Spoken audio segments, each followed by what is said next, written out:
मुस्लिम जवाब दे तू, इसका हिसाब दे तू, क्यों आ गया भंवर में इस्लाम का सफीना। मुस्लिम जवाब दे तू, इसका हिसाब दे तू, क्यों নাহমাদুহু ওয়া নুসাল্লি আলা রাসূলিহিল কারীম, আম্মা বাদ। তাকওয়ার গল্প। শামের বরকতময় জিরফিহাদের ময়দানে এক মুরফুজাহিদ ভাইয়ের গল্প। আজ একজন মুরফুজাহিদ সিংহকে দেখতে গিয়েছিলাম। অনেক যুদ্ধে অংশ নিয়েছেন তিনি। জিরফিহাদের ছাপ তার কপালে শোভা বাড়িয়ে দিয়েছে। চেহারা ইমানের আলোয় আলোকিত হয়ে গেছে। কোরআনের আয়াতগুলো বাস্তব জীবনে প্রয়োগের বরকতে তার অন্তর উদ্ভাসিত হয়ে আছে। ভাই আবু ফারিস আনসারী উজ্জ্বল কপালের অধিকারী তিনি। আল্লাহর পথে কিছু কোরবানি করতে পারার আনন্দতেই যেন তার ক্ষতে এখনো রক্ত ঝরাচ্ছে। এ যেন সুন্দরী বউ পাওয়ার আনন্দ। তিনি এক হাত নিয়েই আমার সাথে দেখা করলেন। জানতে চাইলাম কিভাবে আহত হয়েছেন। তিনি জানালেন, একটি বিস্ফোরক বুলেট তার হাতে লেগেছিল।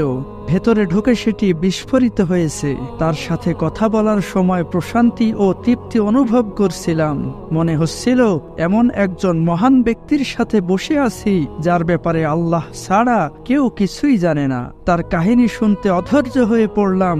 বললাম, আল্লাহর হস্তে আপনার আহত হওয়ার ঘটনা খুলে বলুন। ভাই আবু ফারিস তার ঘটনা বলতে লাগলেন। তিনি বললেন, এক সপ্তাহ আগে আবহাওয়া অনেক ঠান্ডা ছিল। ঠান্ডায় সবকিছু জমে গিয়েছিল। আমরা শত্রুর অগ্রযাত্রাকে প্রতিহত করতে রিবাতে আল্লাহর পথে প্রহরার দায়িত্বে নিয়োজিত ছিলাম। আমরা রিবাতের নির্ধারিত সময় শেষ হলে বিশ্রাম নিতে ফিরে গেলাম।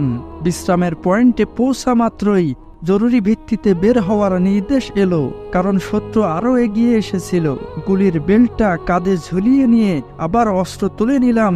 ঠান্ডা ও শত্রুর গোলাবর্ষণের মধ্যে বেরিয়ে পড়লাম। শত্রুরা অগ্রসর হওয়ার প্রস্তুতি হিসেবে চতুর্দিক থেকে জঙ্গলি ও পাগলের মতো গোলাবর্ষণ করছিল। সব ধরনের অস্ত্র থেকে ফায়ারিং হচ্ছিল। আমরা গোলার আগুনের মধ্য দিয়েই হেঁটে গেলাম। এদিকে আমার হাত পা ঠান্ডায় শুকিয়ে যাচ্ছিল। কঠিন পরিস্থিতিতে পড়ে গেলাম। পায়ে ভর করে দাঁড়িয়ে থাকাই আমার জন্য কষ্টকর হয়ে গেল। এদিকে ঠান্ডায় হাত পা জমে যাচ্ছিল, অন্যদিকে গোলাবর্ষণ বুক কাঁপিয়ে দিচ্ছিল। দোটানায় পড়ে গেলাম। অগ্রসর হব না ফিরে যাব বুঝতে পারছিলাম না। এমন ভয়াবহ পরিস্থিতির মুখোমুখি হয়ে জান্নাত ও জাহান্নামের নিয়ামতের কথা স্মরণ করলাম। সেগুলো মনে করলাম যে আল্লাহ তাআলা প্রস্তুত করে রেখেছেন ধৈর্য ধারণকারীদের জন্য, আর তাদের জন্য যারা জিরফিহাদের কাতারে অগ্রসর হতে থাকে এবং ডানে বামে ফেরে না। তারপর কালিমায়ে শাহাদাত পড়ে ঝুঁকি ও বিপদের পূর্ণ পথ অতিক্রম করলাম। যদি আমি অবিচল থাকি এবং অগ্রসর হই, তাহলে আমার রব আমার উপর সন্তুষ্ট হবেন। এ কথা ভেবে অগ্রসর হলাম। আমি চলতে লাগলাম। চতুর্দিক থেকে বৃষ্টির মতো গোলাবর্ষণ হচ্ছিল। চলতে চলতে পূর্বের রিবাতের স্থানে এসে পৌঁছালাম। সেখানে দেয়ালের গায়ে একটা ফকর ছিল, যার ভেতর দিয়ে ওপারে গিয়ে আমরা রিবাতের দায়িত্ব পালন করতাম। সেই ফকরের কাছে গিয়ে ঢুকে পড়লাম। তাগুতের একদল সৈন্যের সামনে পড়ে গেলাম। আমি জানতাম না শত্রুরা আমাদের রিবাতের স্থানে চলে এসেছে। সেখানে তাগুতের বাহিনী ও হিজবুল্লাহ এর অস্ত্রে সজ্জিত মোটা 10 জন সদস্য ছিল। তারা আমাকে দেখে ভয় পেয়ে গেল। আমার আকস্মিক উপস্থিতিতে এমন ভাবে ঘাবড়ে গেল যেন মালাকুল মউত, মৃত্যুর ফেরেশতা তাদের রূহ কবজ করতে চলে এসেছে। সবাই অস্ত্র শস্ত্র নিয়ে পালিয়ে গেল। আমি একা ছিলাম, কিন্তু আমার সাথে আমার রব ছিল। পরাক্রমশালী আল্লাহ সত্যই বলেছেন, একজন মুমিন 10 জনের সমান, 10 জন মুমিন 100 জনের সমান। এই পরীক্ষার মধ্যে শয়তান আরেকবার আমার কাছে এলো। আমি পালিয়ে যেতে উদ্যত হলাম। তখন যুদ্ধের ময়দান থেকে পালিয়ে যাওয়ার গুনাহের কথা স্মরণ করলাম, আর আমার রব এর সাথে কৃত বিক্রয় চুক্তির কথাও মনে করলাম। তারপর ওদের দিকে অস্ত্র তাক করে ফায়ার শুরু করলাম। আমার একটি গুলি ওদের একজনের পিঠে লাগলো। সে মাটিতে পড়ে গেল। বাকিরা পালিয়ে গেল। ঝাঁকে ঝাঁকে বুলেট আমার দিকে ছুটে আসতে লাগলো।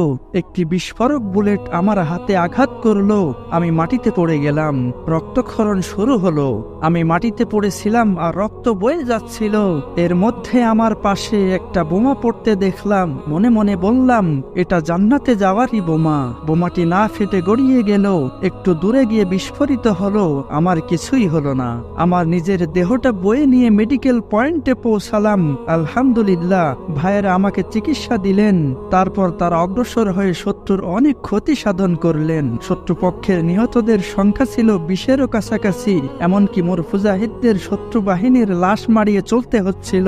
আমার এক সাথী ভাই বলতেন, আমি আমার রবের সাক্ষাৎ পেতে চাই। যখন যুদ্ধ শুরু হলো, তিনি প্রথম সারিতেই ছিলেন।